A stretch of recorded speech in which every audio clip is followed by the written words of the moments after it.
Expedition to Arrengor. 52nd year, Imperial era. The sky above Tellan darkened as a frigid wind swept in from the sea, making him shiver.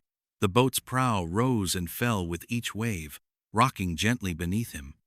The tang of salt lingered in the air, but it was giving way to the thick, acrid scent of smoke. Tellan coughed, leaning against the wooden frame as the grain pressed through his robe. He steadied his sketchpad. He had only a few minutes before the ashfall began in earnest, and he refused to waste them. Tellan drew a slow breath, focusing.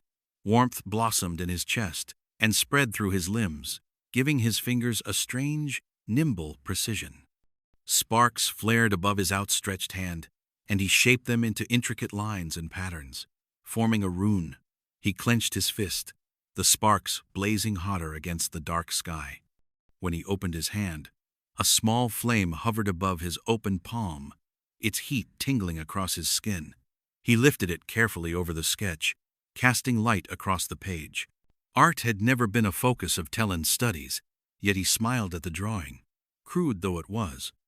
It depicted the land they had sailed from, a bright yellow sun shining on rolling green fields littered with flowers of every hue, like a rainbow plucked from the sky and scattered over the earth.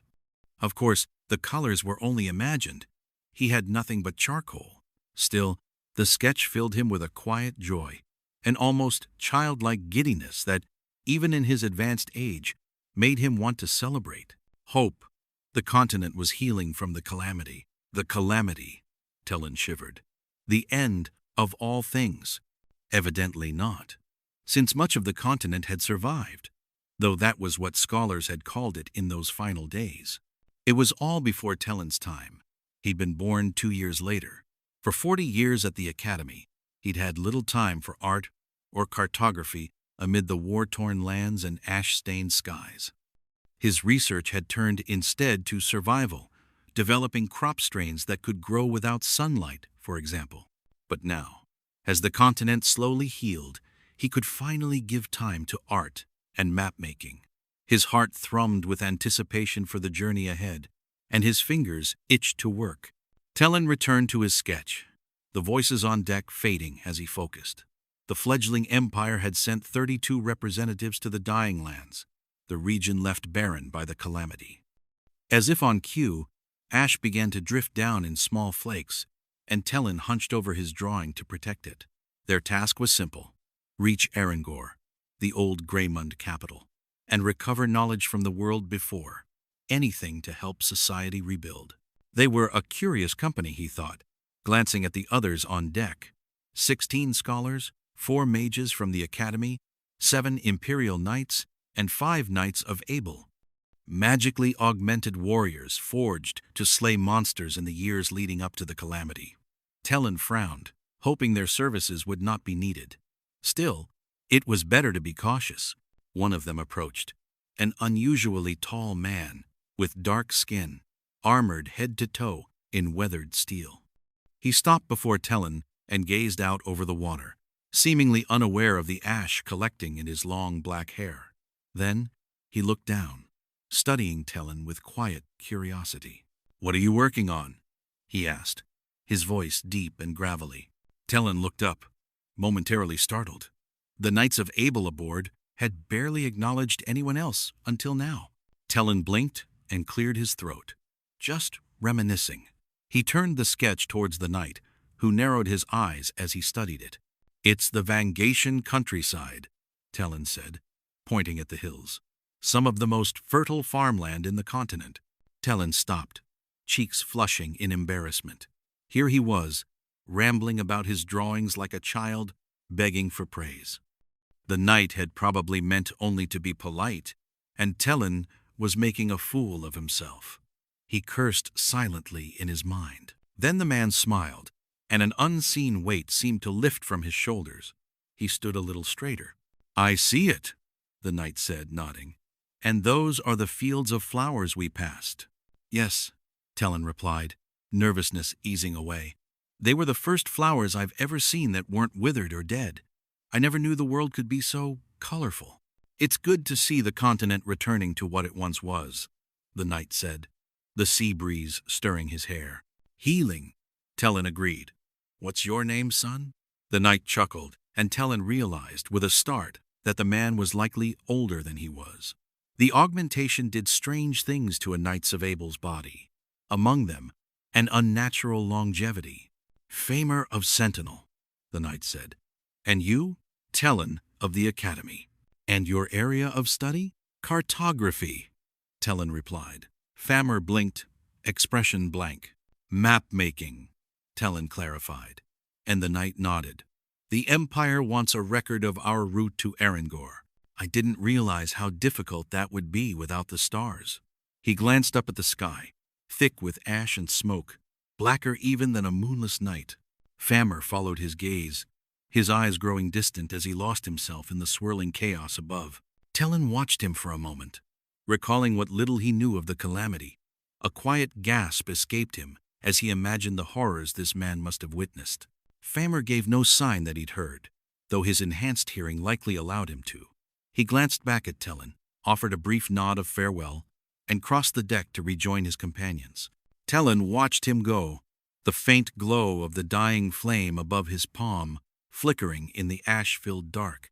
He hadn't realized he'd kept it burning, his mind sustaining it without thought.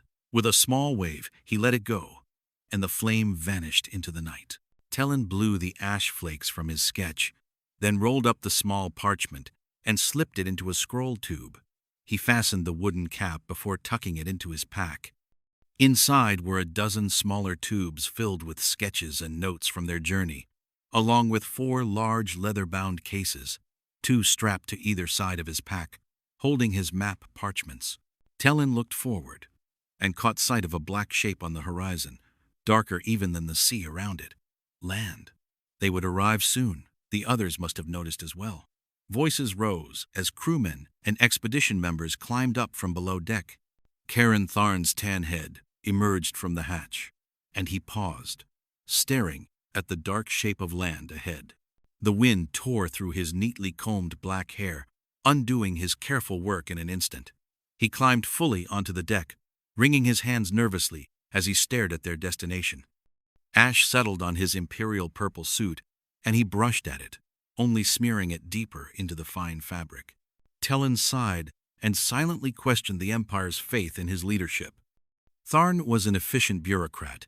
He'd spent 8 years overseeing shipments of supplies to the Imperial armies scattered across the continent, but he seemed painfully unprepared to lead an expedition into the Dying Lands. Tellan watched as the young man conferred with Rennick Vale, their master, historian, and head scholar. The pair walked across the deck, Rennick's lined face catching the gray light. Though a few years younger than Tellan, he looked a decade older, his thinning hair gone entirely to silver, his eyes deep with exhaustion and thought. He moved with deliberate calm, hands clasped behind his back as he surveyed the horizon. He bore no magical inheritance, yet his quiet authority drew respect even from the mages. Tellan straightened unconsciously as Rennick passed, and the old scholar returned a small nod. Much like Tellan, Rennick was a man who dedicated his life to study, never asking for anything in return. Tellan imagined the wizened scholar felt the same anticipation that stirred within him now. His heart quickened as he thought of what they might uncover, technologies far beyond their current capacities, ancient secrets, lost texts. The library at Arrengor had once been the largest in the world, greater even than the academies. Its main halls were buried deep beneath the earth, a labyrinth of knowledge waiting to be uncovered. Footsteps thudded across the deck and halted behind him. Tellan turned to see his apprentice, Marcus. The youth stared out at the dark horizon, a wide grin spreading across his face. His sandy brown hair whipped in the wind as a spray of ashen seawater struck the hull and splashed over the railing, leaving pale streaks along the wood. "What do you think we'll find, Tellan?" Marcus asked, eyes still fixed ahead. Tellan hesitated, then allowed a small smile. "Only time will tell." The boat scraped against the dock as crewmen rushed to secure the lines. Caran Tharn turned to the assembled group, his wiry voice cutting through the clamor. "The river to Arrengor is too clogged with ash to sail, even with oarsmen. We will continue on foot." Rennick stepped forward, his slight frame betraying the strength of his voice. "It will be a difficult journey. Ash has fallen on this land for over 50 years. The mages will clear us a path, but watch your footing. Much of it is hard-packed, but there will be feet of it beneath us." Tellan shifted uneasily, a flutter of nerves stirring in his stomach at the implication. "Right," Tharn said, his voice shaky. "Let's go." The bureaucrat edged down the gangplank, Rennick Vale following with more confidence. Behind them, researchers dressed in simple travel gear, boots, trousers, and jackets to shield against the ash, descended in turn. The other two mages in their expedition descended next, Ebotar, a geologist of some renown, and his apprentice, Kieran, a botanist. Both wore the traditional robes of the academy, robes that looked ill-suited for trudging through ash-choked lands. Tellan glanced down at his own clothes, better suited for the journey ahead. Shin-high black boots, brown trousers, and a simple gray shirt beneath a black jacket. Marcus had followed his advice and dressed similarly. Not only would it ease their travel, but it reminded Tellan of the lesson he had emphasized to the boy. They were not here to represent the academy, but all of humanity. Tellan stepped confidently down the gangplank, his boots meeting the hard, ash-dusted earth. He allowed himself a small smile before falling in behind the others, weaving through the narrow streets of the port town. Actually, calling it a town was generous. A jumble of a few dozen makeshift structures, flimsy wooden walls with thatch roofs, and some built only of tarps, did little to keep out the ever-falling ash. On a nearby hill, a more permanent manor took shape, 50 workers hauling stone blocks up the slope. An unfinished wall of wooden spikes formed a semicircle around the settlement, stopping short of the waterfront. Tharn led the group between the clutter of buildings, a cloth pressed over his mouth and nose to combat the ash. They reached a wooden gate where 2 wearied soldiers stood guard, eyes sunken, armor dulled and dust-caked, the Imperial insignia faint on their chests. Tharn retrieved their writ of passage, and it slipped between his fidgety fingers. Rennick picked it out of the ash and presented it. After a brief glance, the soldiers nodded and heaved the gate open. Tellan strained to see over his companions and nearly stumbled into Ebothar in his eagerness to glimpse the dying lands. Tharn passed through the gate first, head held high but steps uncertain, and the others followed. As Tellan stepped beneath the archway, he gasped. The sight before him was hauntingly familiar. Much of the continent had looked like this during his childhood, but there was something sinister here, something wrong that he couldn't quite name. The ash had been cleared for a few hundred yards around the town, revealing barren earth, no grass, no weeds, nothing alive. Beyond that, the land rose gently, buried beneath a seamless shroud of gray. Overhead, black clouds churned and twisted, hurling down waves of ash in violent bursts. To the east, the sky burned a dull red, the air itself rippling with flashes of distorted light. The volcanoes, Tellan realized. They had never stopped erupting here, pouring fire and ash into the wounded sky. Tellan shivered and pulled his jacket tighter around him. To his right, Marcus had stopped, his face pale beneath the ash-gray light. Tellan placed a hand on the boy's shoulder, giving it a gentle squeeze. Marcus turned, eyes wide and uncertain. "We'll be fine," Tellan said, his voice steadier than he felt. Marcus nodded, and Tellan wondered who he was really trying to reassure, his apprentice or himself. "Our task is simple," he continued quietly. "Reach Arrengor, find what he can, and get out." Marcus nodded again, his gaze drifting back to the ruined horizon. Tellan gave his shoulder another pat and nudged him forward, falling back into step with the rest of the expedition. Tellan leaned against his pack, careful to not crush the contents inside. He washed down the last bite of his meal, an over-salted chunk of cooked beef, with a swig of water. The smoky air burned his throat, and he coughed before taking another sip. "Careful with that," Ebothar said, scratching his ash-caked beard. "We've only so much water to spare." Tellan drew a steadying breath. Warmth kindled in his chest spreading through his limbs as fiery lines flared above his outstretched hand. He shaped them into a rune, then swept his hand over the flask. A soft trickle answered from within. Ebothar leaned back with a grunt, the firelight casting deep shadows across his weathered face. The man was a skilled mage, but it took a different kind of mastery to create something from nothing. Tellan was 15 years his senior and had spent far longer studying the craft, once needing water for his sunless crop strains. The rune he'd drawn combined two words: conversion and water, pulling moisture from his own body to fill the flask. It was a dangerous practice for any but the well-trained. Drawing too much moisture spelled dire consequences. As the warmth faded, his head swam faintly, and he sank back against his pack with a weary sigh. It was the third night of their journey, and Tellan's body ached from days spent trudging through ash. He rubbed at the rough stubble along his jaw, then dragged a hand through his short silver hair. It came away streaked black. With a grimace, he wiped it on his trousers, only smearing the soot deeper into the fabric. He sighed. There was no escaping the ash. Marcus and Kieran stood a short distance from the fire, practicing their rune casting. Fiery symbols flared before their outstretched hands, mirrored by faint, flickering copies beneath a cluster of pebbles. The stones trembled, but did not lift. As on previous nights, the mages kept their own campfire apart from the rest of the expedition. The Knights of Abel clustered together, speaking little. The scholars and researchers huddled near their gear, trading notes.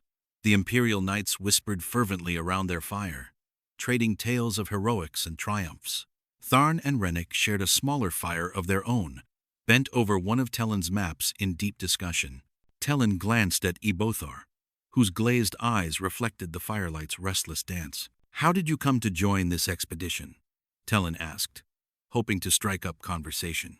Ebothar paused mid-motion, fingers stilling on his beard. "I volunteered. What scholar wouldn't want to be the first to set foot in the dying lands?" Tellan nodded.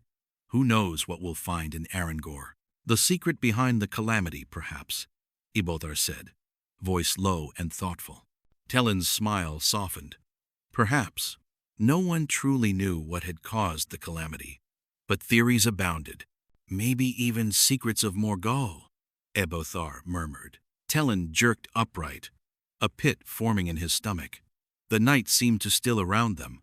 Even the ashfall softened, drifting more slowly through the air.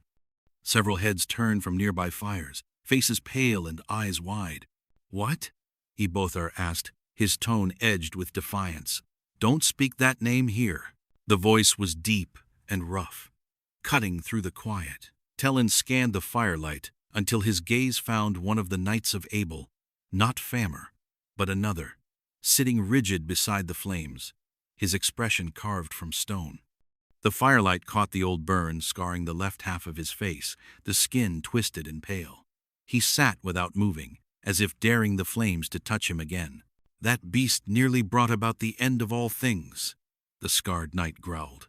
"That accursed name brings ill fortune to any who speak it." "No one truly knows if Morgul was behind the Calamity," Ebothar said, his tone maddeningly casual. The knight shot to his feet, fists tightening, face drawn taut with anger. All right, Rennick cut in, stumbling between them with raised hands. "That's enough. Ebothar is done talking now, aren't you?" Ebothar gave a slow nod, his eyes flicking over the knight with cool indifference before turning back to the fire. The knight sank back into his seat, flames catching his eyes and revealing the fury he fought to bury. Rennick lowered his hands and exhaled, returning to sit beside Tharni, who silently stared, expression taut with worry. Ebothar shot Tellan a glare, as if to say, "Can you believe this nonsense?" Heat rose in Tellan's chest, anger churning with something sharper, disgust. He met the mage's gaze briefly, then stood, grabbing his pack without a word. He passed the two apprentices, whose eyes silently trailed him, and crossed the camp, settling beside Famer. The other Knights of Abel watched him closely, their faces unreadable, but none spoke. "Your friend is a fool," Famer said at last, his gravelly voice breaking the silence. Tellan glanced toward Ebothar, who watched him curiously. "He's not my friend," Famer gave a small nod, and the other knights seemed to accept this. Their rigid stances softened. Tellan reached into his pack and drew out a scroll tube and a stick of charcoal. He unrolled a sheet of parchment and began to sketch, his strokes deliberate, the faint lines whispering against the paper. Famer leaned slightly, watching. Topography, Tellan murmured, not looking up. The knight said nothing, studying the growing lines and shaded forms. Tellan set the charcoal down at last. Darker shades mark lower ground, lighter ones higher. Famer turned his head, peering into the darkness beyond the camp's flickering lights. Tellan saw nothing, but he knew the knight's augmentation granted him sharper sight. Looks flat to me, Famer said, glancing back. It is mostly, Tellan replied, but the ground's been dropping, little by little, the farther east we go. So? Another knight asked, this one light-skinned with blonde hair. His hands twitched, gripping at nothing, as they rested in his lap. Well, Tellan began, tapping the map with a charcoal-stained finger, the land rises to the north and dips to the south. But when we went far north yesterday to avoid that ravine, the ground started sloping down again at the same rate. It's as though the land folds inward on itself, curving toward some distant center. Famer frowned, staring blankly. It's not a natural formation, Tellan explained, chest fluttering with excitement. I think the ground keeps falling the deeper east we travel. But why? Another knight asked, a deep cleft marking his chin. Tellan hesitated, running a hand over his stubbled chin. I don't know. Marcus sat beside Tellan, dropping his pack with a soft thud. The knights glanced his way, but Marcus met their eyes with unexpected confidence. They said nothing, an unspoken acceptance. How much do you know about the Calamity? Asked the scarred knight, the same one who'd defied Ebothar earlier. Tellan shrugged. Very little, I'm afraid. Most records from that time were lost with Arrengor. The knight's expression hardened. Then learn this. The Calamity was anything but natural. How so? A god tried to end the world. The twitchy one cut in, his eyes squeezing shut and fluttering open again. Tellan frowned. I think it's more complicated than that. The scarred knight grunted but waited, expectant. Leading theories suggest the Calamity was caused by natural forces, Tellan said carefully. A network of volcanoes erupted in unison, enough ash to blot out the sun for decades. Lava storms and ash buried the land. Famer's gaze was distant, heavy. We were there, Tellan, he said quietly. We know what we saw. Armies of men and monsters tore this world apart long before the sky went black. The cleft-chinned man leaned forward. You've told us what other scholars believe. But what do you believe? Tellan studied the map resting on his lap, the faint firelight tracing the charcoal lines. He thought of the barren lands they'd crossed, and of the knight's words. I believe there's more to it, he said at last, his voice rough. Something we've overlooked. Something everyone has. Famer gave a slow nod, the faintest hint of approval in his eyes. Around the fire, the other knights murmured softly, their silence settling like ash. Marcus nodded too, gaze fixed on the flames. Get some rest, the scarred knight said. We've another long march tomorrow.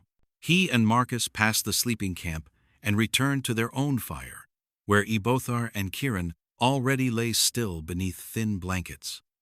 Tellan lowered himself beside his pack, the warmth of the fire fading against the cold night air. Ash whispered down around them as he lay back, every muscle aching. Somewhere nearby, Marcus shifted in his bedroll. Tellan closed his eyes, exhaustion creeping over his sore limbs and fogging his mind. He allowed sleep to take him, the silent dread from the conversation fading into the quiet night. The fourth day of their march passed by uneventfully. Tellan recorded their progress with aching limbs, sketching their path in charcoal. A quiet triumph stirred within him when he confirmed his theory. The land did, in fact, slope downward toward the east. The descent was so gradual he doubted anyone else had noticed, but the realization made him smile all the same. That smile faltered as a chill crept up his spine. If he was right, the Calamity might not have been entirely natural after all. That night, he and Marcus sat beside the Knights of Abel, pressing them for stories of the days before the Calamity. The warriors obliged reluctantly, their words roughened by memory. Tellan recorded every account, years spent roaming from village to village, defending the helpless, while nobles turned their eyes away. Only one name recurred with any reverence: Paul Graymund.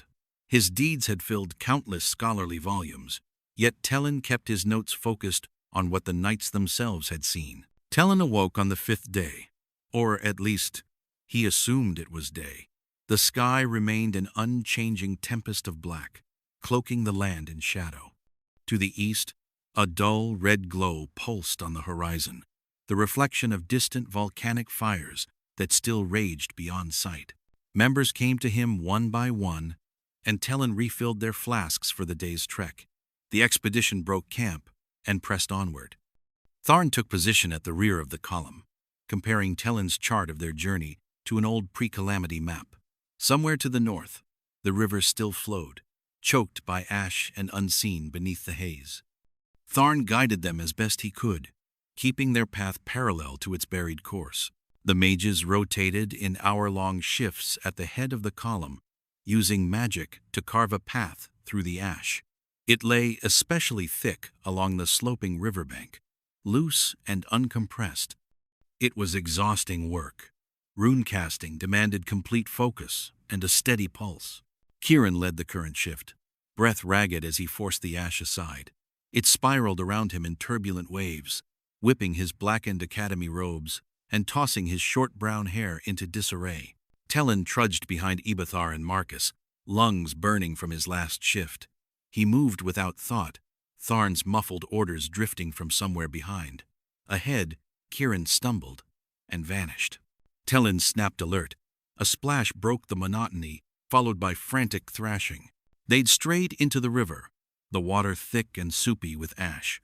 Kieran flailed helplessly, sinking deeper into the sludge. Ibethar lunged toward the bank. "Stop splashing! You're only making it worse." "Relax," Tellan echoed, voice tight. "We'll get you out." Kieran grimaced but stopped struggling, his body sinking slowly. The ash water had already swallowed him to the chest. The column ground to a halt behind them, armor clinking, papers rustling in the stale air. Tellan dropped his pack, rushing to the water's edge. "Does anyone have a rope?" he shouted. Ibethar scrambled along the bank, edging as close as he dared. "I do," called one of the Imperial Knights, a tangent-skinned man with blonde hair. He dug through his pack, yanked out a coil of rope, and tossed it toward Tellan. "Kieran!" Tellan shouted, uncoiling it. "Wrap this beneath your arms." The boy obeyed, but the motion dragged him lower, the gray sludge lapping at his shoulders. "Ibethar," Tellan said. The mage met his gaze with frantic eyes. "Control your breathing," Tellan ordered, voice steady. "We'll use runecasting to pull him out." Tellan drew a slow breath, forcing his racing heart to steady, a desperate effort to match the calm he projected. "Knights," he said, gesturing to both the Imperials and the Knights of Abel, "pull on that rope once we start. If we fail, don't let him sink any deeper." The 12 men moved into place, the Imperial Knights looking small beside the towering, augmented warriors of Abel. Tharn watched from the rear of the column, wringing nervous hands and watching with beady, uncertain eyes.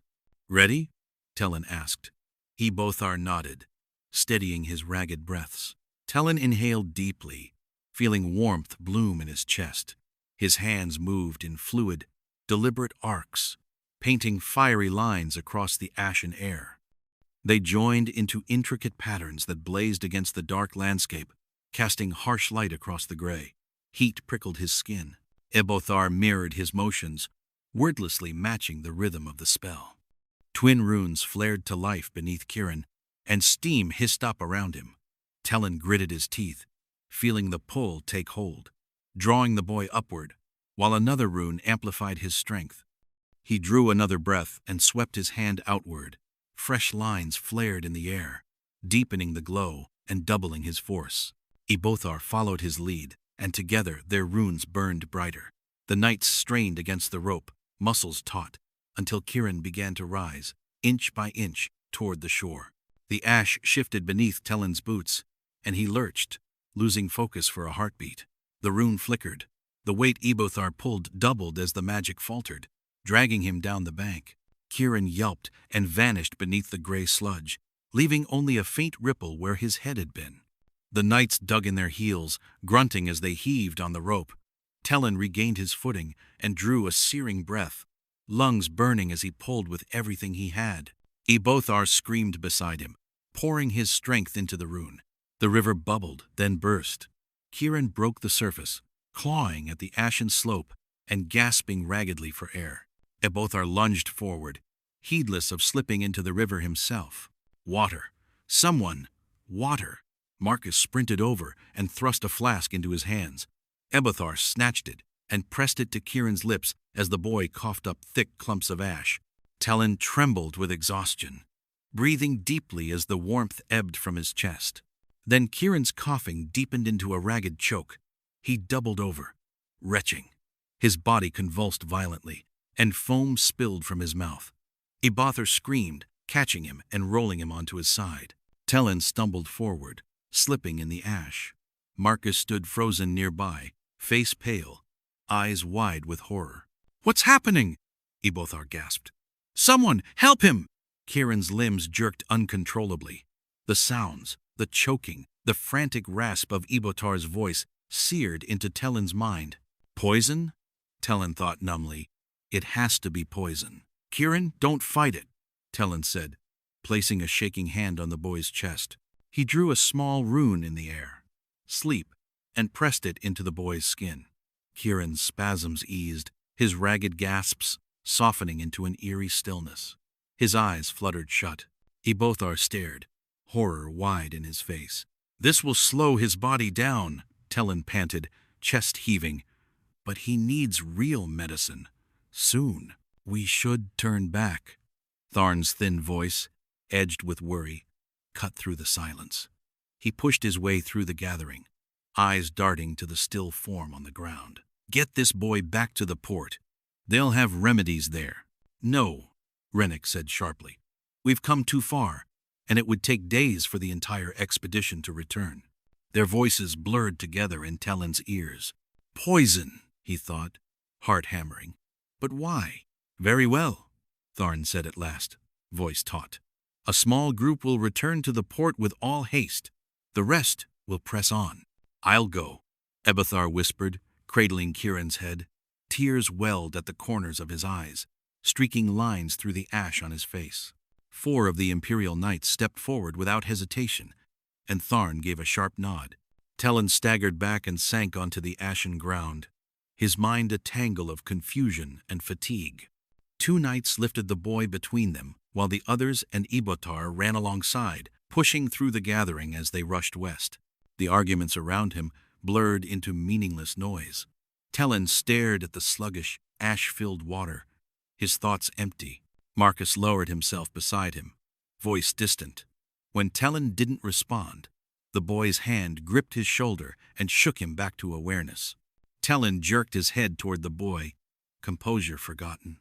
"Tellan?" Marcus's voice faltered, a tremor of fear creeping in. Tellan took a steadying breath, forcing calm into his tone. "What is it, Marcus?" Marcus swallowed hard, his eyes glistening in the dim light. "The poison," he whispered. I gave Kieran the flask from your pack." They were due to reach Arrengor tomorrow, but the expedition's earlier excitement had long since faded. Around every fire, silence reigned. No one bothered to brush away the ash or cinders clinging to their cloaks.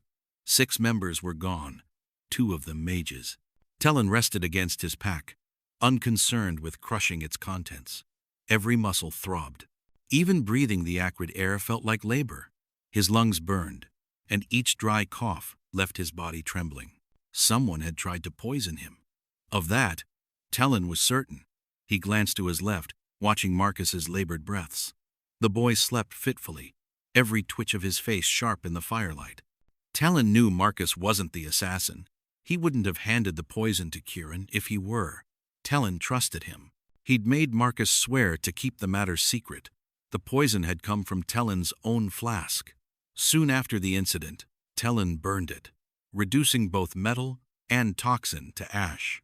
No one in their party knew enough of poisons to identify it anyway. Marcus had endured harsh looks the rest of the day, though Tellan doubted anyone truly believed he was the assassin. The boy was young and had no reason to harm Kieran. Tellan looked up, his tangled thoughts reflected in the swirling tempest above. Why would someone poison him? He'd turned the question over in his mind all afternoon. At first, he'd thought it random, an attempt to force the expedition to turn back. But if someone truly wished them to fail, why not target Tharn or Rennick, their leaders? It hadn't been a mistake. It was a deliberate attempt on his life. But why? He was the only one capable of accurate cartography, and everyone knew it. Still, the expedition could reach Arrengor without him.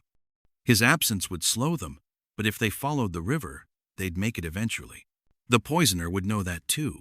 That left only one motive, and the thought of it filled him with dread. Tellan was the only mage among them who could conjure drinkable water. Yet even careful observation wouldn't have revealed that few outside the Academy's archives even knew such a combination of runes existed. It was a niche branch of magic theory, one most mages ignored. And yet someone knew. Someone had singled him out. He scanned each fire, studying the men who sat around them. It couldn't be any of the scholars. Their eagerness to reach Arrengor felt genuine, and none of their studies even brushed against advanced magical theory. They lacked both the knowledge and the motive. He doubted it was the Imperials or the Knights of Abel. Neither group possessed the skill to brew such a poison in this barren land, and though the Knights understood basic magical theory and runecraft, their grasp was far too limited for something like this. They'd even begun to warm to him, or so he had believed. Yet now, he and Marcus sat apart at their own fire, the distance between them and the others heavy and deliberate. The scarred knight glanced their way from time to time, while the twitchy one's head flicked over more often. His hand clutched his sword hilt, knuckles white, as if holding it were the only thing keeping him calm. His gaze drifted to Tharn and Rennick's fire. The two men sat expressionless, eyes fixed on the flames. Today's events had shaken them more than either would admit. Tharn, an Imperial bureaucrat, knew little of magic beyond rumor and superstition, and as the hand-picked leader of their expedition, he had no reason to see it fail. That left Rennick Vale. Tellan's stomach twisted as his gaze fixed on the man. He respected Rennick, perhaps more than anyone, but the thought clung stubbornly. Rennick possessed a wisdom beyond his years, and unlike the others, he understood both poisons and magical theory. Still, he'd shown the greatest eagerness to reach Arrengor. Why, then, would he try to make the expedition fail? Tellan did not sleep. He closed his eyes, but his mind churned, and his chest fluttered with unease. Every rustle of cloth, every crunch in the ash, made him flinch. More than once, he imagined dark shapes moving in the haze, shadows come to finish what the poison had started. Perhaps something out there did want them to fail. Tellan toyed with the thought. He had never been a devout believer, but his doubt stemmed more from clashing doctrines than from disbelief itself. Some higher power, or powers, had shaped the world, and magic was its lingering trace. That was what runes were, fragments of divine language, words that could still bend the world to will. Tellan scanned the camp and spotted a lone figure at its edge, barely visible against the black. Pulling himself from beneath his thin blanket, he crossed the silent camp, guided only by the faint glow of dying embers. He stumbled once in the ash before reaching the figure, Famer, standing watch. Tellan sat beside him without a word. Famer didn't turn. Tellan knew he'd heard his approach long before. They sat in silence. Ash drifted down, lightly dusting Tellan's shoulders and clinging stubbornly to his clothes. After a long moment, Famer turned to study him. "The poison was meant for you, wasn't it?" the knight said at last. Tellan's stomach lurched. "How could you tell? You've been tossing and turning all night," Famer replied. "I've seen paranoia before." Tellan raked a hand through the ash, feeling the dry flakes slide between his fingers. "Famer," he said quietly, Is it possible for a being like Morgul to control people directly? Famer did not cringe at the name, but his gaze hardened. He stared into the darkness for a long time, so long that Tellan nearly repeated the question. Directly? No, Famer said at last. If he could, none of us would have free will. Tellan exhaled slowly, the breath catching faintly in his chest. But he can influence people, Famer went on, his voice low, distant, as if recalling something he wished he could forget. I've seen it, watched him worm his way into people's minds, whisper to them, promise them what they want, twist their sense of what's real. Tellan shivered and pulled his jacket tighter around him. What do you believe happened to him after the Calamity? He asked. Famer let out a short, dry laugh. Oh? So you're a believer now? I never said I wasn't, Tellan groaned. Famer was quiet for a moment, eyes fixed on the horizon's dim red glow. After the Calamity, he seemed weaker somehow. He's lost control of his beasts. Where once they had purpose, now they wander aimlessly across the continent, attacking anything they come across. He paused, his gravelly voice softening. I imagine it's something like rune casting. You need to catch your breath and steady your heart after long use. He's out there somewhere, resting, biding his time. Tellan's throat went dry, and he spoke in a low voice. What if he wants our expedition to fail? Famer turned toward him, the dim firelight glinting in his eyes. What if? Tellan swallowed hard. There's something in Arrengor he doesn't want us to find, so he's using someone to stop us. Famer sat silent for a long moment, jaw working as he weighed the thought. I'll watch for any suspicious behavior, he said at last. I'll alert the other knights. No, Tellan cut in quickly. If we're right, it could be anyone. This stays between us. Famer studied him for a moment, then nodded slowly, his gaze drifting over the sleeping camp. Try to rest, the knight said. We'll reach the city tomorrow. Tellan rose and looked once more into the darkness, imagining something out there watching them. Then he returned to his fire. He brushed the ash from his cloak and sighed, wondering why he even bothered, before crawling beneath his blanket. He did not sleep. The night stretched on, and the sky was still dark when Rennick roused the camp for the final day's march. Marcus stirred beside him, grumbling as he gathered his things. Tellan's hands moved slowly as he rolled his bedroll, each motion heavy with fatigue. He couldn't summon the energy to feign enthusiasm, even for Marcus. Every part of him ached. Even his fingers throbbed as they brushed against the rough fabric. He tied the roll to his pack and slung it over his shoulder. The column, a dark speck on the horizon, marched toward Arrengor. The wind swept ash across the barren hills, scattering it like snow over the lifeless land. It clung stubbornly to the rocks and slopes, trying to smother them beneath its gray shroud. There were no trees, dead or alive, no signs of life at all, only empty wasteland stretching endlessly before them. Tellan drew a breath and broke into a violent cough, his body trembling with pain. He stumbled, and Marcus caught him, holding him upright. The others parted around them and pressed on, silent and indifferent, like a river flowing past a stone. Famer cast him a pitiful glance as he passed, head bowed, saying nothing. Tellan turned his head toward Marcus. Even that small movement felt like a burden, and Marcus was smiling. That fool of a boy was smiling at him. Come on, Tellan, Marcus beamed. We're almost there. Tellan raised his head. On the red horizon, he thought he could just make out a dark stain. He clutched Marcus's jacket, the fabric soft between his fingers, and used the boy's weight to pull himself to his feet. Marcus helped lift him, still smiling. Tears stung Tellan's eyes, blurring the world. He didn't know if they came from pain or pride for the boy beside him. This boy he'd found years ago in the scarred wilderness, cowering beneath the collapsed roof of a burnt-out village. The boy he'd brought to the academy and watched grow, in magic and in spirit. The same boy to whom Tellan had always shown a face of calm confidence, and who now did the same for him. Tellan took a step, Marcus steadying him, then another. The boy kept beaming at his side as they pressed on.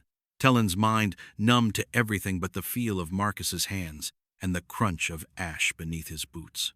He felt better as they walked, the soreness fading and his mind clearing. His steps grew steadier, and Marcus eased his grip, keeping an arm around him as they kept pace. As the dark outline on the horizon sharpened, Tellan's earlier excitement stirred again. He found himself smiling with Marcus, heart thrumming, as they made their final approach to Arrengor. They found the group halted before a towering closed gate, staring up at a massive stone wall. It rose nearly 40 feet, an unbroken slab of gray that glittered red beneath the dull light. Tharn sat slumped against the wall, hands picking nervously at the ash-covered ground. He didn't even try to assert his leadership. Instead, Rennick shouted orders, voice barely audible over the wind. When he noticed them, his expression softened. "Glad to see you on your feet," Rennick called with a grin. "We could use your help opening this gate." Tellan gave him a dry look, shrugging off Marcus's support and walking the rest of the way on his own. "Why not blow a hole through it?" one of the Knights of Abel suggested, already conjuring a primitive rune. "We don't want to damage anything," Rennick snapped. "We've no idea what's on the other side." Tellan stopped before the gate, studying its construction. "It's not like a castle gate," he said. "This one swings outward." He motioned for Marcus, and the boy hurried to his side. "Focus on the right door," Tellan instructed. "We'll use pull and force together. Follow my lead."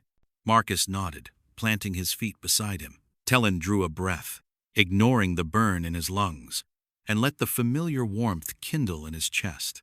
Sparks flared to life in the air as he guided them into a rune. Marcus mirrored his motions. Twin runes blazed on the right door, flinging a shower of embers into the dark sky.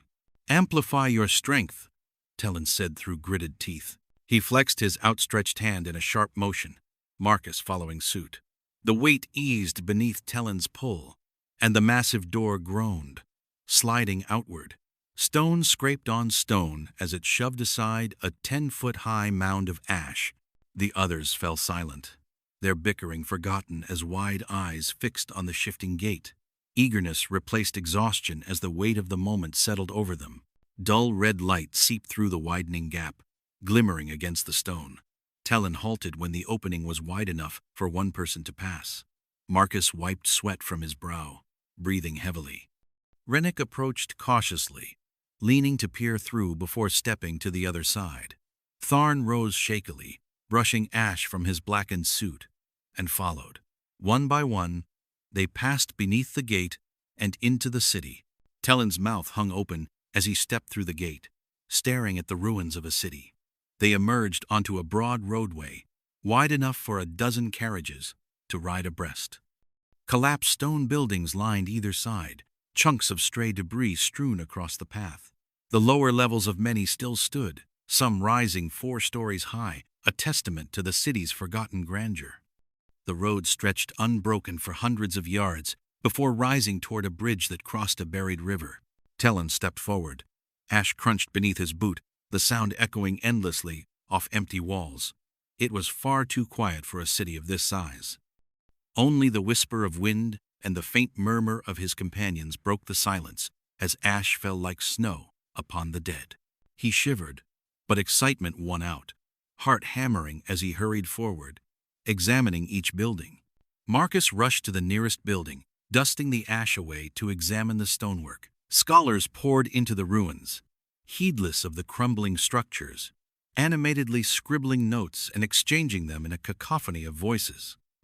The 3 remaining Imperial knights walked with wide-eyed awe, marveling at the city's remnants. The Knights of Abel lagged behind, and Tellan saw it in their eyes. Fear, memories of the city's final moments replaying in their minds. Rennick joined the scholars in their fervent discussion, while Tharn stared down the road ahead. Tellan had to admit, despite his better judgment, that Tharn had brought them here. In a fleeting motion, Tharn's face grew grim, his eyes darkening. Before he turned back to regard the group, "We should camp here," Tharn stuttered. "Send scouts ahead to find us a path." "What do you think we'll find?" Rennick snorted, a spark of eagerness in his voice. "We continue toward the library." Tharn dipped his head, saying nothing more. Rennick gathered the scholars, most reluctant to leave their discoveries, and pressed on. Tellan watched Rennick as they walked, unease coiling in his stomach. Why was the man suddenly so eager, so heedless of danger? Tharn moved beside the aged scholar, wringing his hands, muttering under his breath. Marcus fell back in beside Tellan, his gaze fixed on the road ahead. Tellan rolled his shoulders, pushing aside the ache in his limbs and letting his growing excitement take hold. They continued down the grand roadway, crossing an ash-choked river that no longer flowed.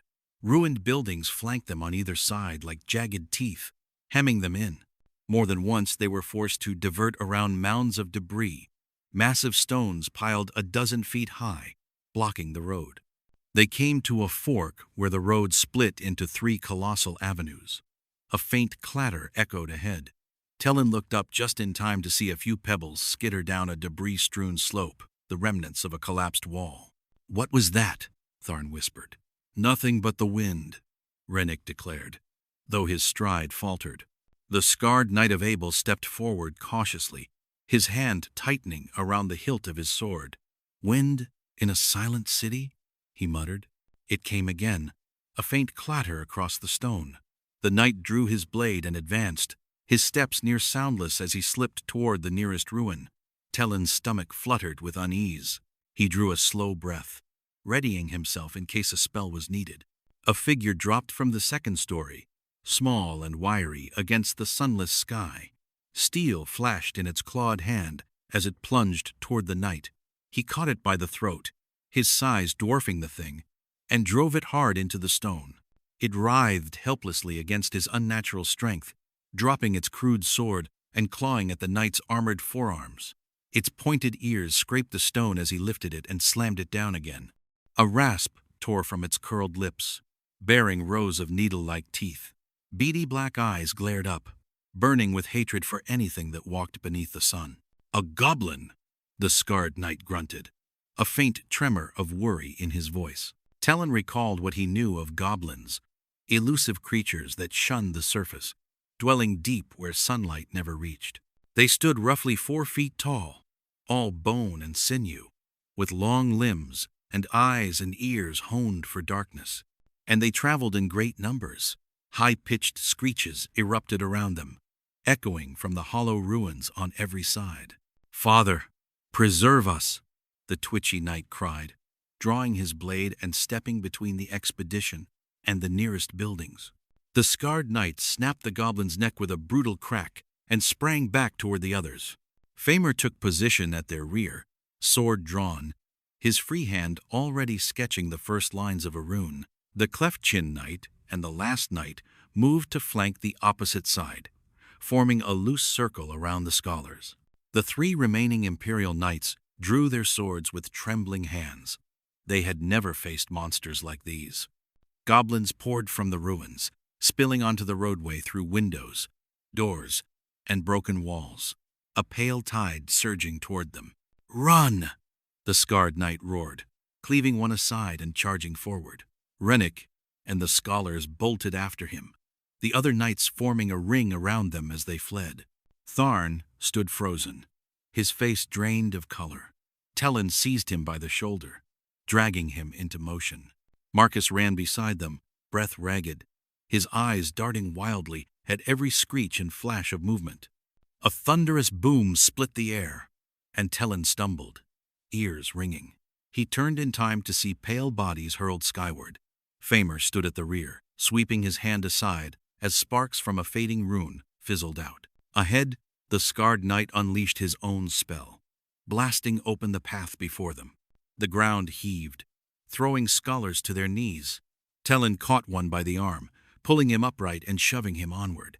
His heart pounded as he forced himself not to look back. The twitchy knight fought like a man possessed, his blade a blur of steel against crude iron. Each clash rang sharp and violent, echoing off the stone. With a single sweeping arc, he cleaved through 3 of the creatures at once. Dark blood sprayed across the ash-streaked street, and the goblins shrieked, an ear-splitting chorus of fury. "The library!" the cleft-chin knight shouted, carving through a swarm of the beasts. "Ahead!" Tellan saw it, rising low and wide at the end of the road, its grand columns straining beneath their own impossible weight. A sea of pale, twisted faces stirred between them and the complex. Tellan drew a deep breath, warmth kindling in his chest and flooding his limbs with strength. He sprinted ahead of the group, falling in stride with the scarred knight. Marcus's voice called after him, urgent, frightened, but it was lost beneath the chaos. He planted his feet, thrusting both arms forward, as twin fires ignited in his palms. Lines of flame bent and swirled under his command, his breath coming ragged as the spell strained against him. The others caught up, surging past toward the oncoming horde. Famer stood behind, deflecting a strike and cutting a goblin clean in half. "Go!" he roared.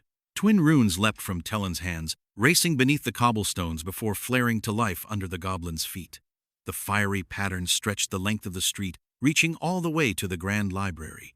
Stone bowed toward the light at Tellan's command, and he heaved outward with all his strength. Flame blazed against the darkness, and the goblins shrieked in unison, blinded by the sudden glare. The street buckled, then erupted. Cobblestones and bodies were hurled aside, slamming into the ruins with sickening cracks. The way was clear. Tellan released the spell, the runes flickering out, and stumbled forward. Behind him, Famer fought on, his blade a red arc through the dim light, cutting down one goblin after another. A few of the creatures regained their footing, leaping to bar the group's escape, but the Knights of Abel carved through them with grim precision. They rushed into the library, through a gap between two massive stone doors. "Hurry!" Marcus shouted, his voice lost beneath the inhuman shrieks. Tellan's lungs burned, his legs heavy as lead as he forced himself onward. He stumbled into the threshold, stones scraping his limbs as he hit the ground. Famer was the last through. He thrust out a hand. Another rune ignited and burst. A shock wave thundered through the entrance, hurling the pursuing creatures backward. The scholars, Imperials, and Knights of Abel threw their weight against the towering doors. Red sunlight bled through the narrowing gap, casting the hall in a deep, uneasy glow. It shrank to a sliver, then vanished as the doors sealed shut. Darkness fell. They stood in silence, breaths shallow, as guttural voices rose on the other side, snarling, hissing, arguing in some unintelligible tongue that scraped against the stone. "Why do they not follow?" Marcus's trembling voice echoed through the vast chamber, each word ricocheting off unseen walls. Tellan winced at the sound, but he was right. The guttural snarls beyond the doors were fading, first dulling, then thinning, until, after a long, breathless minute, they vanished altogether. A small flame sparked to life in Marcus's palm, casting an uneasy orange glow across the chamber. Columns rose along either wall, supporting a grand dome that climbed into darkness. Burnt parchments and leather-bound volumes littered the floor, toppled from shattered shelves. A path cut through the ruin, forming a pattern that extended endlessly into the shadows at the far end of the hall. Rennick assembled the group, while Tharn huddled against a wall, mumbling to himself. 2 scholars and 1 Imperial knight were missing. Tellan's stomach twisted as he imagined their final moments, but he forced the thought away. There would be time to grieve later. For now, they had to find a way out. "We've made it," Rennick said quietly, awe in his eyes as he surveyed the hall. "And this is only the entrance. What secrets lie deeper, I wonder?" Tellan recoiled, voice sharp. "We need to find a way out before those creatures break in."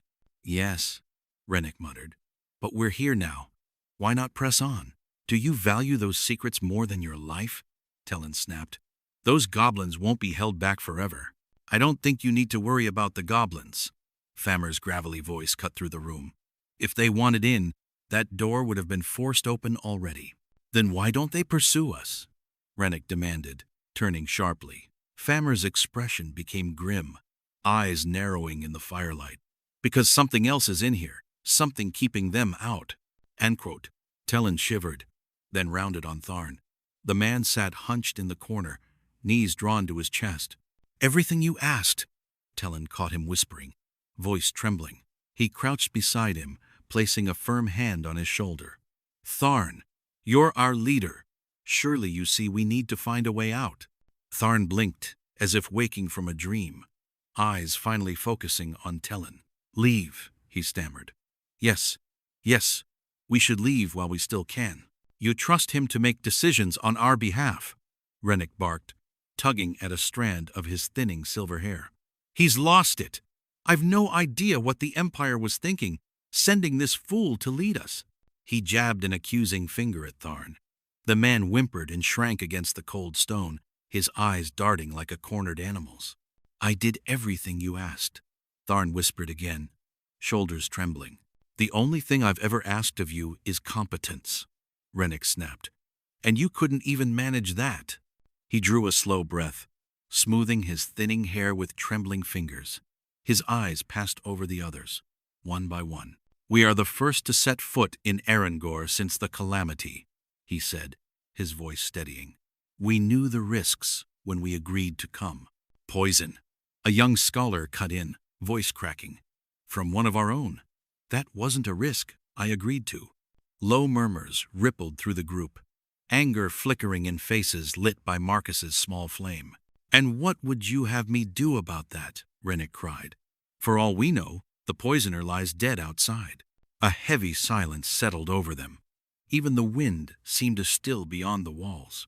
Then, quietly, almost swallowed by the dark, came a voice.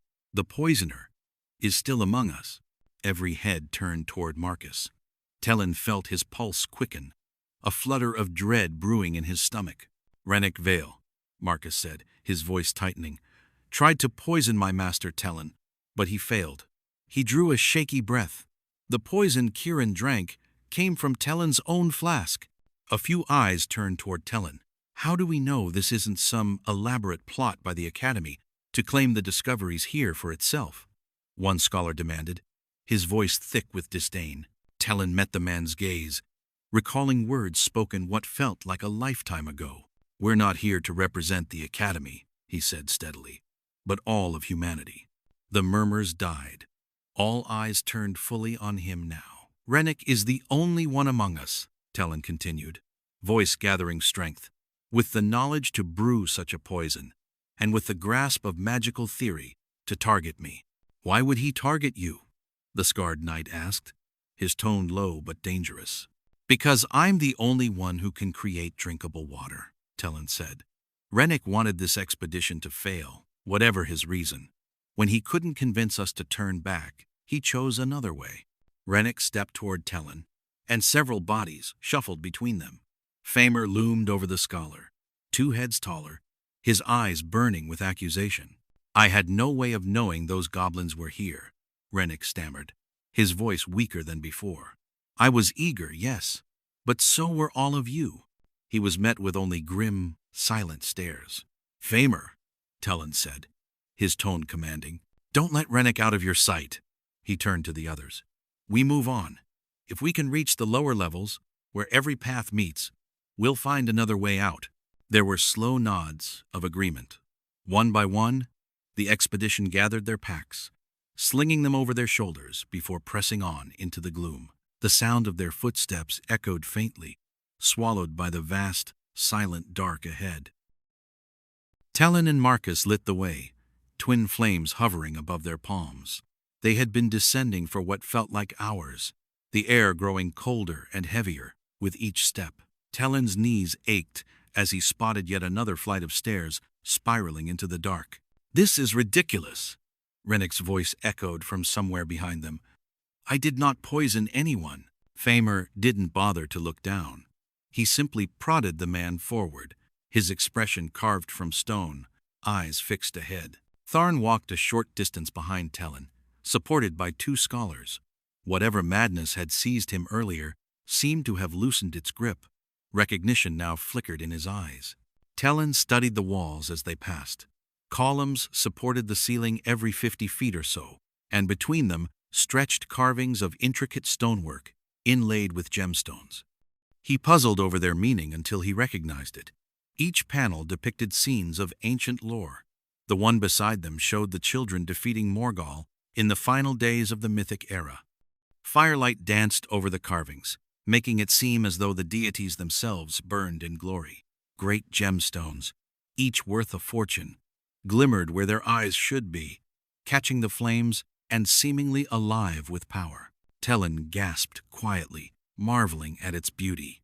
He longed to stop, to take out his sketchpad and capture it, but they had to keep moving. They had to find a way out. They reached the bottom of the stairs and stepped into another vast, shadowed chamber. A stone railing rose before them, staircases sloping down on either side of the balcony. The hall stretched out endlessly ahead, its ceiling and far end swallowed by darkness. Tellan leaned over the railing, peering into the abyss below.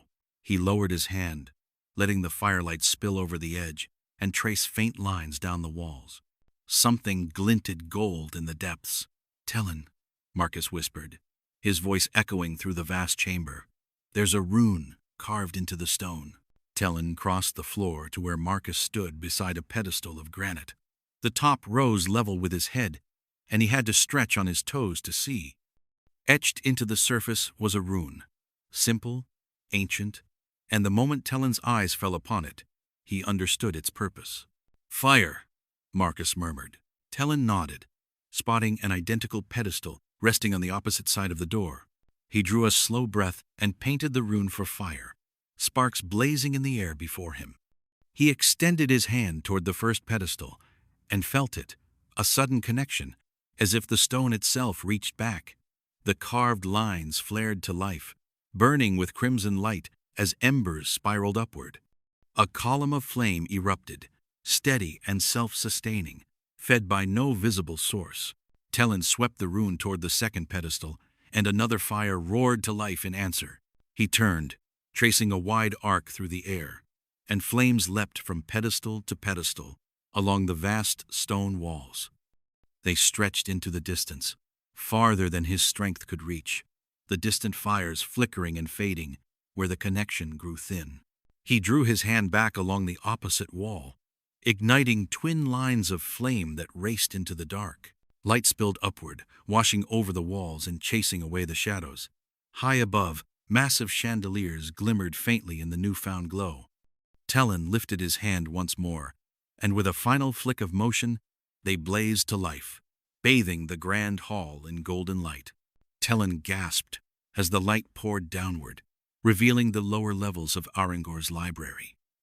It stretched 12 stories beneath them, an endless maze of alcoves and chambers, all bound together by curling stairways and delicate balconies of carved stone. Shelves lined every wall, their tomes glimmering faintly in the new light. But it was the floor that stole his breath. Gold, piles upon piles of it, blanketed the hall below. Coins, jewels, crowns, and relics of forgotten kings lay heaped together in shining dunes, their surfaces catching the firelight. The vast hoard shimmered and rippled like a sea of stars in the deep. "Gold," Famer whispered, his usually steady voice shaky. "Why is there gold in a library?" Tellan looked back. The knight's dark face had gone pale beneath the firelight, worried, even frightened. His eyes swept the shadows in the distance, before locking with Tellan's. "Let's hope it's nothing," he muttered at last, forcing composure in his tone. Tellan led the company down a flight of stairs. Dread crept over him like ghostly hands settling on his shoulders. He didn't know why, but silence felt right, as though they were hiding from something unseen. The remaining knights and scholars followed as quietly as they could, yet their footsteps echoed off the stone, each one a sharp reminder of their presence. Tellan winced at the sound. Marcus walked beside him, awe and unease battling across his face. Behind them, Tharn's movements grew erratic, his wild eyes darting through the darkness ahead. The scholars on either side tightened their grip on him. Even Rennick had fallen silent, his eyes wide with wonder at the grandeur surrounding them. Famer still prodded him forward, though his own gaze wandered, drawn to the vastness of the hall. Tellan looked down at the shimmering gold scattered across the floor, unable to take his eyes off the vast treasure. His fingers itched to grope the coins along their path, so beautiful and so carelessly left behind. Why shouldn't he take them? He blinked, shaking his head hard and forcing his gaze forward. A strange fog clung to his thoughts, and he rubbed at his temple, wondering what had come over him. Tellan kept lighting the pedestals ahead. Behind them, each flame guttered out in turn, leaving a trail of darkness in their wake. The hall stretched endlessly, behind, ahead, and above, its rafters vanishing into the shadows beneath a vast, rounded ceiling. They walked for a long while, silence pressing close around them like a choking hand. At last, Marcus spoke. Why did Arrengor need a library this large? Tellan flinched at the sound, but when nothing stirred in the dark, he answered quietly. 6,000 years of knowledge were stored here, from the end of the mythic era to the Calamity. Scholars from every nation came to study here. It was meant to be a bunker. Famer's gravelly voice cut through the vast chamber. A refuge for the people, should the trust ever fail. Should our ancient covenant with the Father be broken? Tellan nodded warily. Famer spoke of the prophesied end of all things. Then why didn't they come here before the Calamity? Marcus asked. A grave look came over Famer, and he paused before speaking. They tried, he said at last, his voice trembling. But Arrengor was invaded by a force the world had never seen. They say, he drew a shuddering breath, they say that Morgul himself appeared here. His armies of men and beasts seized the library and cut off all chance of escape. Tellan shivered. In the silence, he almost heard screams echoing from the stone, as if the hall still remembered. They pressed on until they reached a crossroads. 3 of the 4 corridors stretched endlessly into the dark, while the 4th ended in a wall only a few hundred yards ahead. A mountain of gold blocked their path, forcing Tellan to lead the group up a flight of stairs to climb over it. Quiet gasps rose from behind, and Tellan froze. Before them, a vast hole yawned through the wall, an entire section of stone torn away from floor to ceiling, 12 stories high. The chamber beyond mirrored the library in structure, but where open alcoves and walkways should have been, rows of vaults lined the walls, and every one of them stood open. The treasure vault of the kings of Arrengor lay empty. All of it, the wealth of an empire, had been dragged here. Why? Tellan heard himself whisper. This is what I was worried about, Famer said, the color draining from his face. The other knights shared similar looks. We need to get out of here, Famer hissed, his hand on Rennick's shoulder shaking. An Imperial knight bent down, his armor clinking, and lifted a gold coin from the ground. He held it up to the firelight, fingering it, his face twisted with an unnatural lust. Suddenly, the floor shuddered beneath them, and decades of dust rained down from the upper levels. Tellan's stomach lurched as he caught the nearest railing. The wall ahead began to move. Not a single slab of stone, after all, but hundreds of interlocking plates grinding and sliding over one another. Light flickered across its shifting surface as the mass contorted, writhing into shape. A river of gold spilled out, coins and treasures cascading across the floor with a deafening ring. Then the head rose, a monstrous shape on a serpentine neck. Its nostrils flared, sweeping a gale through the chamber. And even from that distance, Tellan felt the heat roll over him. It bared its teeth, each one larger than a man, and its slitted eyes snapped open. Tellan's breath came in short, ragged gasps. His throat went dry, seized by a nameless terror. A firm hand caught his shoulder and yanked him into the nearest alcove. Famer loomed over him. Marcus, Rennick, and a handful of scholars huddled close behind. The knight peeked around the stone edge, eyes fixed on the towering beast that filled the length of the hall. The others ducked into nearby doorways, all holding their breath. The Imperial knight hadn't noticed. He strolled forward, entranced by the gold coin glinting in his hand. He reached the crossroads, oblivious to the shifting shadow above. The beast unfurled its wings, vast, glimmering sheets of scaled iron, and beat them once. A storm of metal screamed through the air. The knight never looked up. Coins, shards, and splintered treasure tore through his body, shredding him where he stood. He crumpled in a crimson heap, the gold coin tumbling from his maimed fingers and rolling over the balcony's edge. It struck the stone below with a faint, echoing clink. Dragon, Famer mouthed, terror choking the word in his throat. The beast reared up, its head nearly scraping the ceiling, and began to stalk down the hall. Each footfall made the library quake. Tellan gripped the wall, teeth clenched against the shuddering stone. He dared not breathe. The creature's body dragged past them, scales grinding against the balcony's edge, until chunks of it broke away and crashed into the gold sea below. "Where are you, wizard?" the creature hissed. The last word came like a curse, its voice vast and inhuman, echoing through the vaulted chambers. The flames still flickered on their pedestals, reflections rippling over its gilded hide. Tellan shut his eyes, forcing himself to breathe through the terror constricting his chest. He was no wizard, only a mage with a fraction of their power. The dragon passed, stalking down the hall where they'd come. Famer crept onto the balcony, testing the fractured stone with the toe of his boot. He gestured for the others to follow and continued, impossibly silent despite the weight of his armor. Tellan crawled from the alcove, heart hammering, and saw the rest of the company slipping from their hiding places, one by one. Each step felt like walking over glass. Tellan placed his feet with care, praying no loose pebble would betray them. Famer reached the crossroads and slipped around the corner, motioning for the others to do the same. Then, clunk, the sound came from behind, roaring through the vast chamber, loud as a drumbeat in the silence. Tellan froze. His breath caught painfully in his throat. The floor began to shake, dust raining from the rafters. The tremor grew, rhythmic, pounding, alive. "There you are," the dragon spat. Its head swung around the corner, scales scraping the wall, eyes burning like twin suns. The heat of its breath washed over them, thick with ash and sulfur. "Run!" Famer screamed. They took off down the hall. Heat gathered behind them, growing, roaring, burning the back of Tellan's neck. He didn't look. He only grabbed Marcus's arm and shoved him over the railing. Then he leapt. Dragonfire slammed into the balcony above, a white-hot torrent that made the air alive with flames. Pain scorched his back as he fell, his coat catching fire. He hit a mountain of gold with a bone-jarring thud, coins scattering.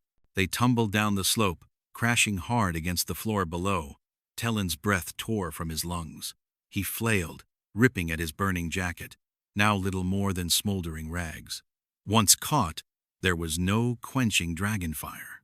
Tellan clambered to his feet, Marcus pausing to glance back. "Go!" Tellan shouted. Marcus ran, and Tellan followed, his aged limbs screaming in protest. He didn't stop to see who had survived. Ahead, dark shapes clawed their way through the gold, backlit by the inferno. A shockwave erupted behind them, shaking the chamber. Tellan stumbled into a mound of treasure, sharp edges biting into his palms as he caught himself. He looked back. A Knight of Abel stood on a higher balcony, his hands, once twitching and uncertain, now steady as he painted a rune. The chamber exploded again as a second shockwave thundered into the dragon. Its massive head barely moved, as if brushed by a passing breeze. It reared up, jaws unhinging, and dove upon the knight. The man vanished into its maw as the dragon tore away an entire section of stone balcony with him. Far above, Tellan spotted distant figures climbing. "Climb!" he shouted over the chaos. "The exit will be higher!" Marcus turned for the nearest stairs, and Tellan hurried after him. They clawed through the drifts of gold blocking their path, stumbling upward. They reached the second level and sprinted for the next flight. Footsteps pounded behind them. Heat prickled along Tellan's skin as dragonfire roared to life across the chamber. They climbed higher, and Tellan's lungs seared with every ragged breath. "There!" Famer's voice cut through the screams of burning men below. Ahead, a passage identical to their original entrance opened before them, with stairs rising beyond. They rushed toward it, collapsing over the threshold as the dragon's fury raged behind. Tellan blinked through the haze, taking in the ash-smeared faces around him. Marcus, Rennick, Famer, 2 Knights of Abel, a handful of scholars. They'd made it, somehow. Another figure stumbled through the doorway, clutching a deep gash in his arm. "Tharn," he gasped. blood slipping between his fingers. "He's gone mad." "Where is he?" Tellan shouted.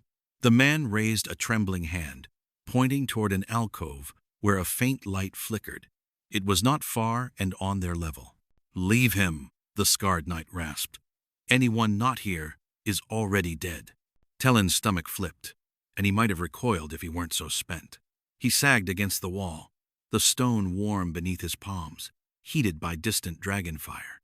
Screams from below still rose through the chamber, washing over him in dreadful waves.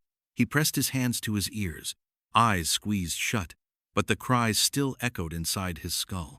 Tharn was so close, a short sprint away, and yet that thing was still out there, slaughtering their companions. Tellan drew a shaky breath and looked at Marcus. The boy sat huddled on the ground, hands clamped over his ears, eyes wide with terror.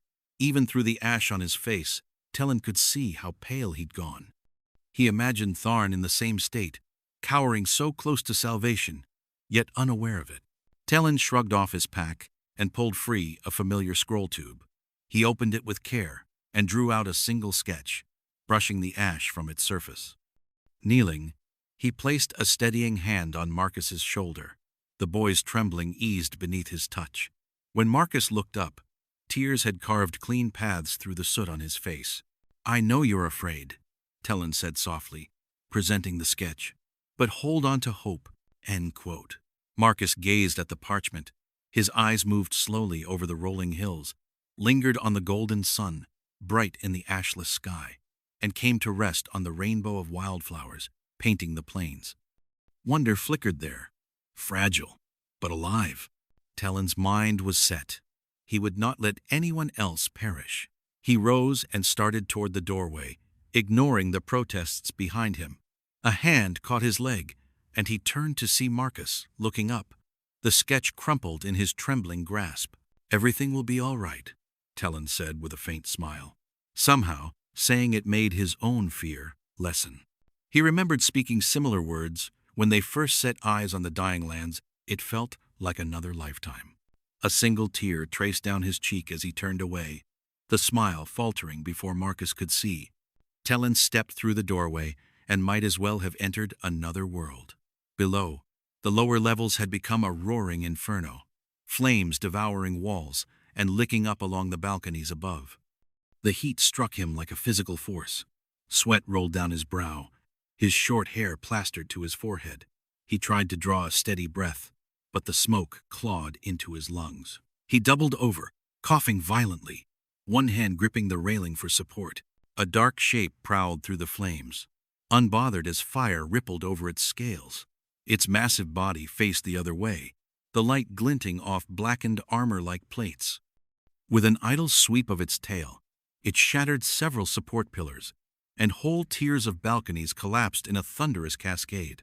A scream pierced the roar of dragonfire below. Tellan leaned over the railing and spotted a Knight of Abel, the one with the cleft chin, hauling an unconscious scholar over his shoulder. They were stranded on a staircase 2 levels beneath him. The balcony behind them collapsed and a wall of fire raging ahead. Tellan drew a deep breath.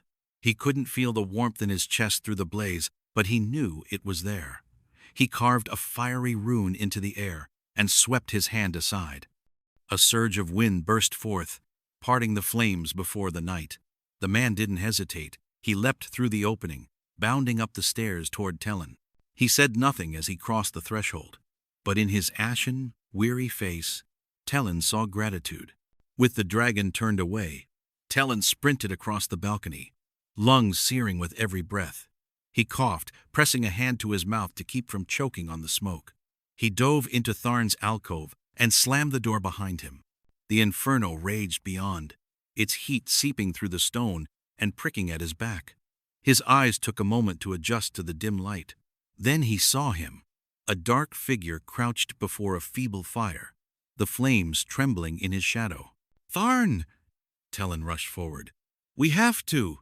Tharn lunged, a dark blur, and something flashed fiery orange in his hand. Cold metal bit into Tellan's arm. He recoiled with a cry, clutching his forearm as warmth gushed between his fingers. Pain seared upward, sharp and relentless. "Stay back!" Tharn shouted, slashing the air with his knife. Behind him, a pile of books and letters burned, pages curling inward and collapsing into drifting embers. "What are you doing?" Tellan gasped. Tharn whipped his head around the room, knuckles white on the dagger's hilt. I did everything I was asked." His once neat black hair hung in disarray over his eyes.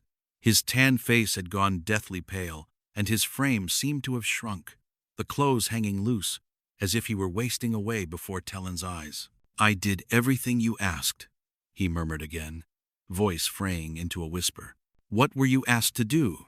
Tellan said, his voice low. A flicker of clarity passed through Tharn's eyes as he looked at him.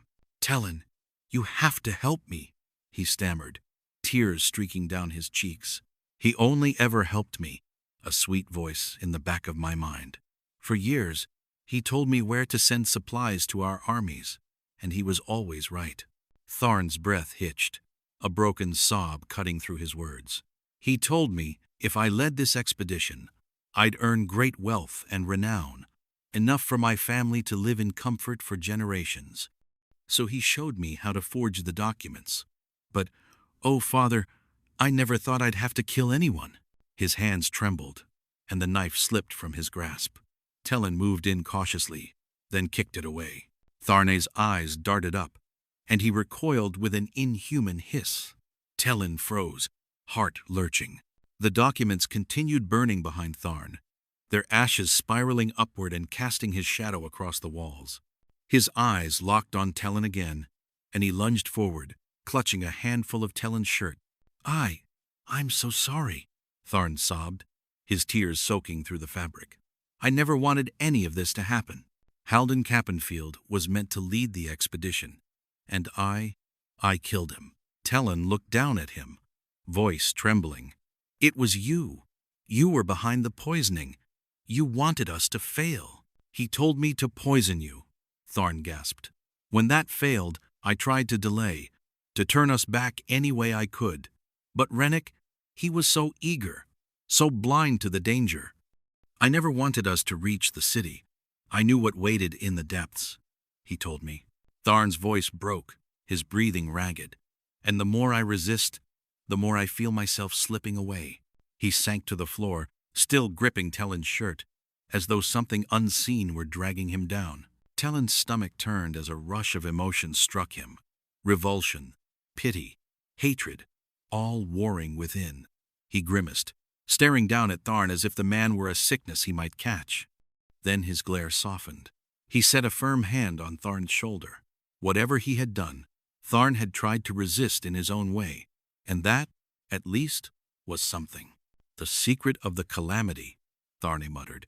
"He said it can never be known." The fire behind him guttered and died, leaving only a smoldering heap of ash.